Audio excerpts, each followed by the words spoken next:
Desde la antigüedad, la India ha sido un hervidero de pueblos, de movimientos religiosos, de culturas y de intereses comerciales atraídos por sus riquezas naturales. En los albores del siglo XVI, la llegada de los europeos y el establecimiento de un Estado islámico mogol van a cambiar el curso de la historia del país. Es sorprendente ver en un territorio tan grande gentes de distinta etnia, de distinta lengua, de distinta cultura, pero que tienen algo común que va más allá de los elementos religiosos. Es una filosofía de la vida, una manera de ser, un carácter que ha unido a todo este pueblo y que lo ha diferenciado claramente de lo que es el bloque del Extremo Oriente o de lo que es el bloque arábigo. Entonces, eso fue lo que posibilitó, por ejemplo, que con la llegada de los mogoles se pudiera crear un imperio y que no hubiera disensiones y que todo el mundo viviera de una manera pacífica dentro de un gran marco común. En el año 1600 llegan los primeros representantes de la Honorable Compañía de las Indias Orientales, fundada en Londres 8 meses antes. A finales del 17, la compañía tenía enclaves en Madrás, Bombay y Calcuta e iniciaba la ocupación progresiva del interior, manteniendo con Francia una rivalidad que duraría 30 años. En 1746, coincidiendo con el declive del imperio mogol, ingleses y franceses van a dirimir la supremacía comercial y política de la India. Con la victoria de Clive en Plassey en 1757, se abre a los británicos el norte de la península y en 1765 se anexionan la rica provincia de Bengala. Los ingleses se ven convertidos en dueños y señores de los mares cuando derrotan en Trafalgar a sus eternas rivales, Francia y España. Nadie podía ya impedir su expansión ultramarina hasta lugares lejanos, y el afán colonialista que pronto invadiría Europa los va a encontrar preparados para ocupar el puesto de líderes. A principios del siglo XIX se apoderan de Delhi y en 1849 se anexionan el Punjab. Pese a la rebelión de los cipayos en 1857, considerada hoy como un movimiento reaccionario que trataba de restablecer el régimen feudal de los mogoles, en 1858 la India queda bajo la soberanía de la corona británica, representada por un virrey, y en 1877 la reina Victoria es proclamada como su emperatriz. Cipayo es un término persa que significa soldado. Entonces es el momento en que los indios se dan cuenta de que han sido invadidos políticamente y no lo han sabido hasta ese momento, en que la persona que controla, la persona que manda, no es el rey que ellos tenían, que sigue estando ahí, sigue siendo una figura simbólica, sino que es el soldado inglés y por encima del soldado inglés el oficial inglés y por encima de él la reina Victoria o la que sea en ese momento. Entonces se produce una revuelta sangrienta que es aplastada y desde ese momento se decide que los indios tienen que estar bajo el control total del dominio británico y ya es cuando se produce el proceso de colonización completa. Y entonces ya los indios se dan cuenta de que son un pueblo sometido, de que son un pueblo bajo un poder colonial. De hecho, habrá dos Indias bajo la dominación inglesa: la India administrada desde la capital, Nueva Delhi, y la India de los 565 principados donde Marhas, Rajas y Nawabs reinaban de forma absoluta. Al aceptar la soberanía británica, los príncipes dejaron en manos del virrey los asuntos de defensa y exterior, conservando su autonomía interior. También se puede mencionar el papel que juegan todos estos pequeños reinos en el proceso de independencia de la India, antes y después. En principio estamos hablando de un rey, es el título que ostenta, pero que equivaldría, pues digamos, a un señor feudal de la Europa medieval, por lo limitado de su territorio y de sus atribuciones.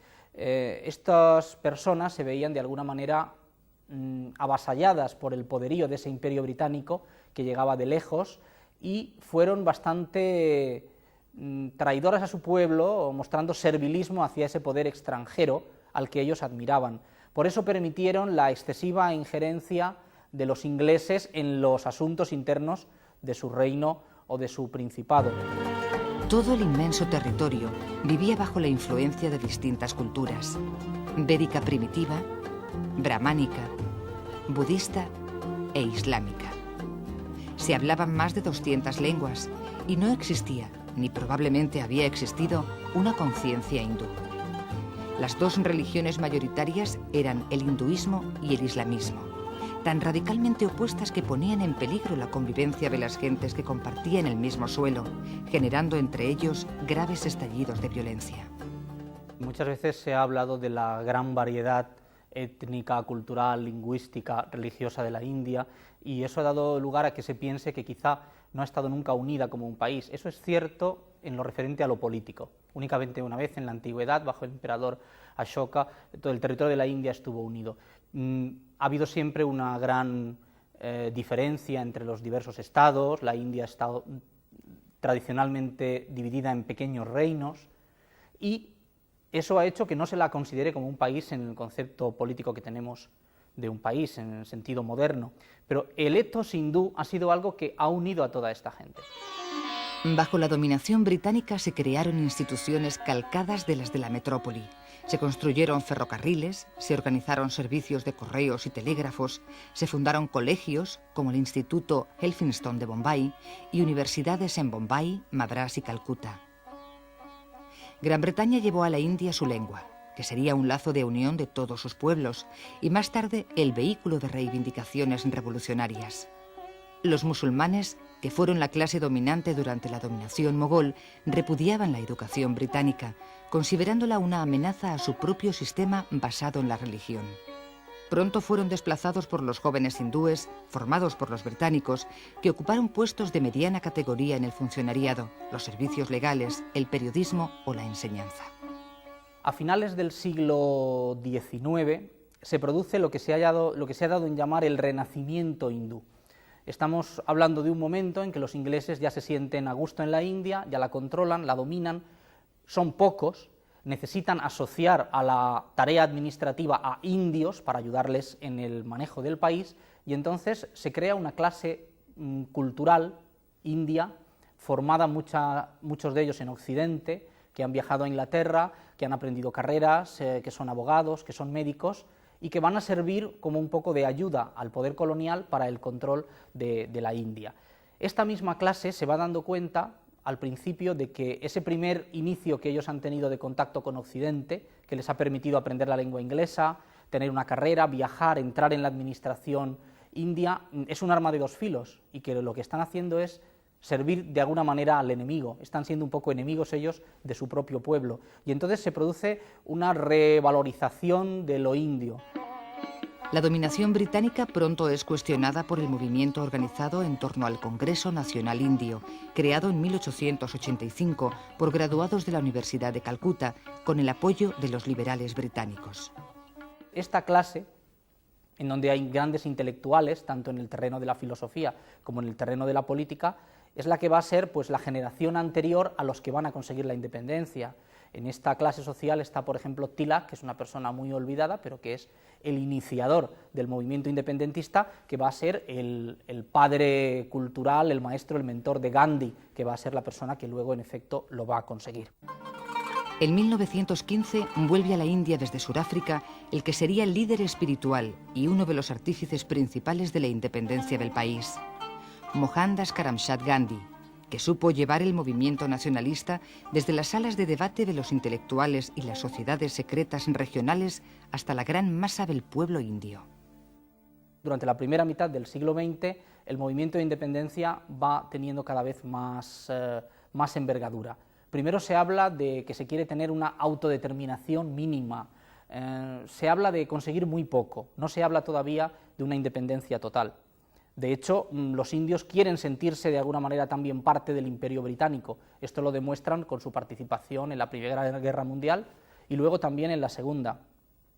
Pero Gandhi y otras personas asociadas al partido del Congreso, al Indian National Congress, van a ver más allá y van a darse cuenta de que el colonialismo tiene que acabar, y tiene que acabar en la India, quizá antes que en otros sitios, puesto que los indios tienen esa madurez política. Después de la Primera Guerra Mundial, el nacionalismo indio adquiere una clara dimensión popular, sucediéndose tres grandes campañas antibritánicas.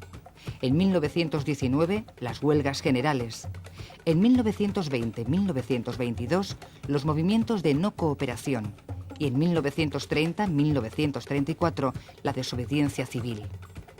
Por su participación en dichas campañas, Gandhi, el apóstol de la no violencia, pasará largos periodos en las prisiones británicas junto con otros líderes indios, entre ellos Nehru, un abogado de familia aristocrática, educado en la metrópoli y futuro primer ministro de la India tras la independencia. En 1935, los británicos se ven obligados a realizar algunas reformas políticas en forma de una nueva acta de gobierno, con un gobierno central británico que se reservaba la competencia en defensa y asuntos exteriores, mientras que en las provincias y principados habría gobernadores y gobiernos autónomos. En el curso de la Segunda Guerra Mundial se producirá una ruptura entre el gobierno colonial y el Congreso, que desemboca en los graves enfrentamientos de 1942. Bajo la consigna de Quit India, se organiza una gran movilización de masas, un movimiento popular de desobediencia civil que pretendía un gobierno nacional indio. La diferencia estriba en que se intenta conseguir esa independencia mediante un sistema pacífico de revolución, una revolución pacífica, y esto es lo que es nuevo. Siempre se lucha contra el poder con la fuerza. Lo que hace la India es hacerlo de otro sistema. Gandhi inicia dos movimientos que son el de la desobediencia civil y el de la resistencia pasiva, y que van a ser los que van a minar las bases del colonialismo inglés en la India. La resistencia pasiva consiste únicamente en no colaborar con el gobierno, no votar, si se puede votar, no ayudar económicamente, no apoyar, prescindir un poco de sus problemas. La desobediencia civil es más grave, consiste en transgredir las leyes. Y esto es lo que va a realmente minar la base del Imperio Británico. Un ejemplo paradigmático, la famosa Marcha de la Sal que lleva a cabo Gandhi. Los ingleses habían prohibido a los indios manufacturar sal, habían prohibido a los indios recoger sal en las salinas y llevarla a su casa o incluso venderla. Gandhi, con miles de personas, camina durante días, llega a las costas de Gujarat, recoge sal, recoge un puñado de sal y la vende, transgrede la ley. El gobierno británico consideró que la campaña era una verdadera declaración de guerra y los líderes del Congreso fueron encarcelados. En toda la India se sucedieron violentas manifestaciones antibritánicas. El gobierno inglés se da cuenta de que no va a poder controlar a los indios, que son demasiados. ¿A cuánta gente puedes meter en la cárcel si todo el mundo decide violar la ley pacíficamente, pero todos en el mismo momento? Esto fue lo que llevó a los ingleses a darse cuenta de que la independencia de la India era simplemente cuestión de tiempo.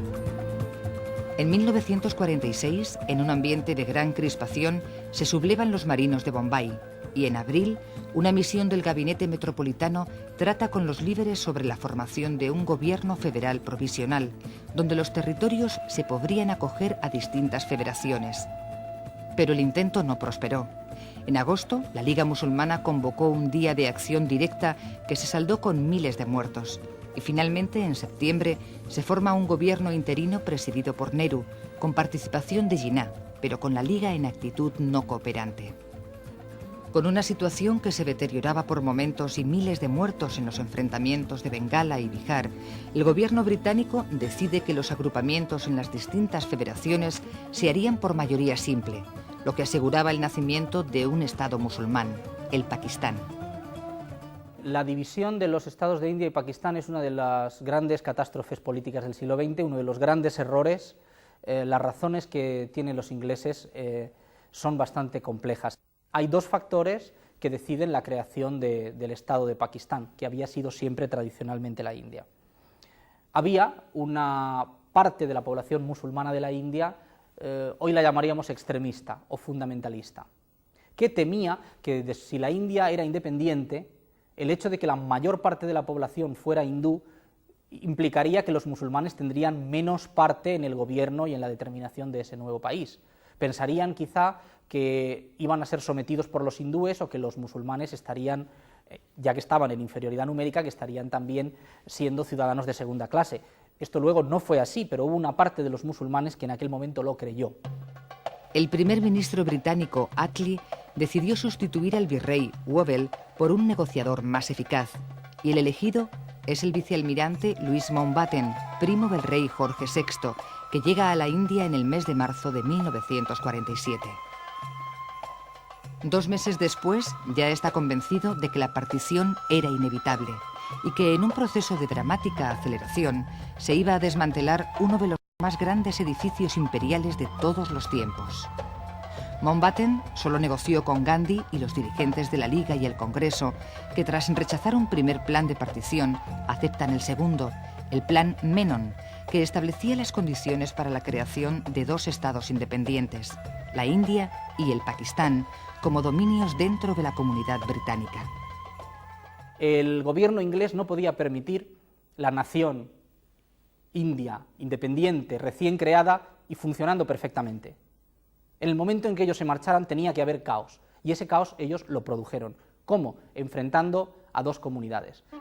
Los estados principescos se integrarían en uno u otro por medio de negociaciones, y las provincias de Bengala y el Punjab, de mayoría musulmana, se atendrían a los acuerdos de una comisión de partición. La división de estas provincias, según las fronteras trazadas por Radcliffe, daría lugar a sangrientos enfrentamientos y a masivos éxodos de población. Desgraciadamente, hoy han pasado ya más de 50 años desde la independencia de la India y Pakistán siguen siendo naciones enemigas, ha habido 3 guerras, sigue habiendo conflictos en la frontera, y esto es una herencia que los ingleses dejaron en esa zona del mundo. El día 15 de agosto de 1947, los británicos despertaron del mayor sueño imperial de toda su historia, cuando 400 millones de indios consiguieron por fin su independencia, precisamente en una fecha que consideraban maldita por los astros. Pero el apresurado plan arbitrado por Mountbatten demostraría pronto sus defectos y limitaciones, con un saldo de centenares de miles de muertos, entre ellos Gandhi, asesinado por un extremista hindú, millones de personas desplazadas de sus hogares, repetidas guerras en Cachemira y otras heridas que todavía hoy están lejos de cicatrizar.